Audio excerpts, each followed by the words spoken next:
Hello horror addicts, कैसे हैं आप सब। आप सबका मेरे चैनल लिव हॉरर पर फिर से स्वागत है। आज मैं आपके लिए फिर से एक नई कहानी लाई हूँ। जंगल की सड़क पर रात कुछ ज़्यादा ही चुप थी। इतनी चुप कि गाड़ी के टायरों की आवाज़ भी जैसे पेड़ों से टकराकर डर के मारे लौट आ रही हो। रेनू खिड़की से बाहर देख रही थी। घना जंगल, ऊंचे ऊंचे पेड़ और चारों तरफ फैला अंधेरा। ऐसा लग रहा था मानो सड़क नहीं, किसी और ही दुनिया में प्रवेश कर लिया हो। अचानक गाड़ी झटके से रुकी। अचानक गाड़ी क्यों रोकती? रेनू की आवाज़ में हल्की सी घबराहट थी। विजय, सब ठीक तो है ना? विजय ने स्टीयरिंग से हाथ हटाया, एक लंबी सांस ली और बोला, लगता है गाड़ी खराब हो गई है। इंजन कुछ अजीब आवाज़ कर रहा था। रेनू ने इधर उधर देखा, पर यहाँ तो नेटवर्क भी नहीं है। यहाँ मदद कैसे मिलेगी हमें? विजय हल्का सा मुस्कुराया, वही मुस्कान जिसे रेनू प्यार समझती थी। इतनी चिंता मत करो, तुमने यहाँ का नज़ारा देखा है? नज़ारा? रेनू ने हैरानी से पूछा। हाँ, विजय ने गाड़ी से उतरते हुए कहा। आओ तुम्हें कुछ दिखाता हूँ। रेनू भी बाहर आई। ठंडी हवा उसके चेहरे से टकराई। जंगल की गंध, गीली मिट्टी, सड़ी पत्तियां और किसी अनजाने खतरे की मिली जुली खुशबू। विजय उसे थोड़ी दूर ले गया। वो देखो, उसने सामने इशारा किया। कितना सुंदर है ना? रेनू ने आगे बढ़कर देखा और उसका दिल बैठ गया। सामने एक गहरी खाई थी, इतनी गहरी कि नीचे कुछ भी दिखाई नहीं दे रहा था, बस अंधेरा और उसमें से उठती ठंडी हवाएं। विजय, रेनू पीछे हटी। ये तो खाई है, तुम मुझे यहाँ क्यों लाए हो? ध्यान से देखो। विजय की आवाज़ अचानक बदल गई थी। कितनी शांति है यहाँ, जैसे सब कुछ खत्म हो जाता हो। रेनू ने उसकी ओर देखा। उसकी आंखों में अब वो प्यार नहीं था, वो खतरनाक ठंडी नज़रों से उसे देख रहा था। विजय, रेनू कुछ समझ पाती उससे पहले ही विजय ने उसे धक्का दे दिया। एक पल के लिए समय थम गया। रेनू की चीख जंगल में गूंजने से पहले ही खाई में समा गई। विजय ने नीचे झांका।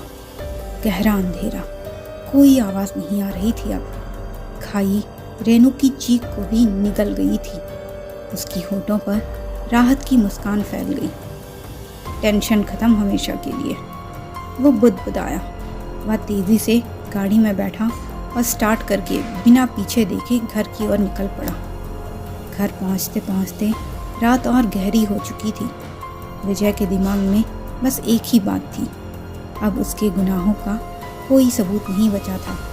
उसने हाथ पैर धोए, कपड़े बदले और बिस्तर पर गिरते ही आंखें बंद कर ली। लेकिन नींद नहीं आ रही थी उसे बार बार ऐसा लग रहा था जैसे कमरे में कोई है, जैसे कोई उसकी हर सांस को गिन रहा हो। अचानक एक फुसफुसाहट उसके कानों से टकराई। विजय, उसकी आंखें पूरी तरह से खुल गई। कमरे में घना अंधेरा था। घड़ी की टिक टिक अब बहुत तेज लग रही थी। कौन है? उसकी आवाज़ कांप रही थी। फिर से वही आवाज़ आई। विजय, इस बार खिड़की के पास से। उसने धीरे धीरे सिर घुमाया और अगले ही पल उसकी चीख निकल गई। खिड़की के बाहर रेनू खड़ी थी। उसका चेहरा पीला और आंखें खाली थी और कपड़े कटे फटे हुए थे। तुम? विजय हकलाया। तुम तो खाई में। रेनू के होठ हिले। हाँ, मैं खाई में गिर गई थी। तो तुम बच कैसे गई? ये कैसे मुमकिन है? विजय पीछे को हटने लगा। रेनू ने धीरे से कहा, पीछे देखो विजय। नहीं। विजय ने ना में सिर हिलाया। देखो।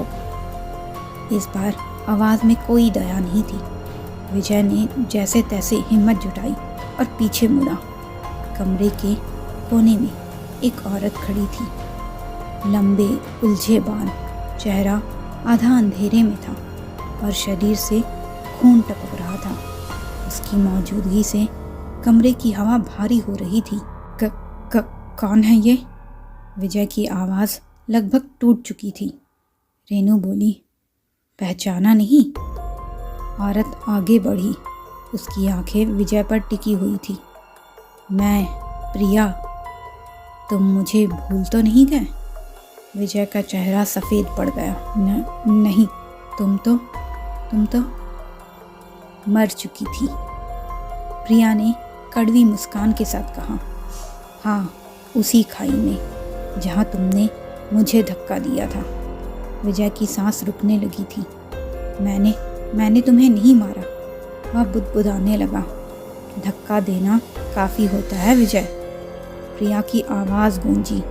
रेनू ने कहा, जब मैं खाई में गिरी तब यही थी जिन्होंने मुझे थामा। और अब? प्रिया आगे बढ़ती हुई बोली, अब तुम्हारी बारी है। कमरा जैसे घूमने लगा। प्लीज़ मुझे माफ़ कर दो। विजय ज़मीन पर गिर पड़ा। मैं बदल जाऊंगा। मैं अपने सारे गुनाह कबूल कर लूँगा। रेनू की आंखों में कोई भी दया नहीं थी। आओ, अब हम तुम्हें नज़ारा दिखाएंगे, उसने कहा। अगले ही पल सब कुछ अंधेरे में डूब गया। अगली सुबह जंगल की उसी सड़क पर पुलिस की गाड़ियाँ खड़ी थी। नीचे खाई में एक शव मिला था। उसके बाद से लोग कहते हैं, रात को उस सड़क पर अगर कोई गाड़ी रुके तो खिड़की के पास एक लड़की खड़ी मिलती है और पीछे एक औरत भी होती है। तो मित्रों, कैसी लगी ये स्टोरी? अपनी राय कमेंट बॉक्स में ज़रूर दीजिएगा। और ऐसे ही ढेर सारी हॉरर स्टोरीज़ के लिए मेरे चैनल लिव हॉरर को सब्सक्राइब करना बिल्कुल मत भूलिएगा। धन्यवाद।